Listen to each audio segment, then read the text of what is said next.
ঐতিহাসিক 5ই আগস্ট, বিশেষ করে চুয়াডাঙ্গাবাসীর কাছে এই অর্থে যে আজকে স্থানীয় শহীদ দিবস। আপনারা জানেন যে আমাদের বাঙালির ইতিহাস, সংগ্রামের ইতিহাস, আন্দোলনের ইতিহাস, এই ইতিহাস হাজার বছর ধরে শুরু হয়েছে।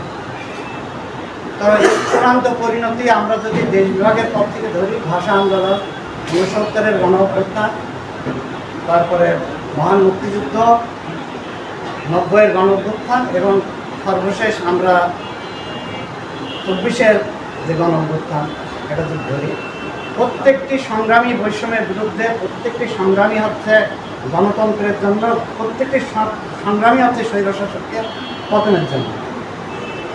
এবং এই লড়াই এখনও পর্যন্ত অব্যাহত আছে।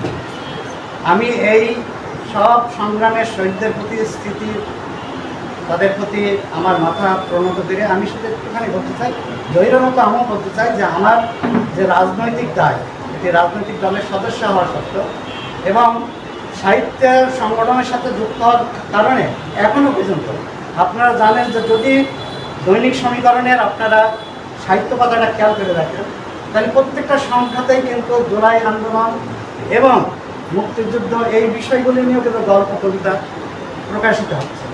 সুতরাং এই লড়াই অব্যাহত থাকবে যতদিন না পর্যন্ত একটা সুন্দর, সুস্থ, একটা সুষ্ঠু, একটা গণতান্ত্রিক এই বাংলাদেশ নির্মাণ না হওয়া পর্যন্ত এই লড়াই অব্যাহত থাকবে। এবং জুলাইয়ের এই আন্দোলনে যারা যুক্ত হয়েছিলেন তাদের সকলের প্রতি আমি এই যদি আমার বয়সেও ছোটো হয়, তাদের প্রতি আমার হচ্ছে শ্রদ্ধা, স্নেহ, একেবারে শ্রদ্ধা।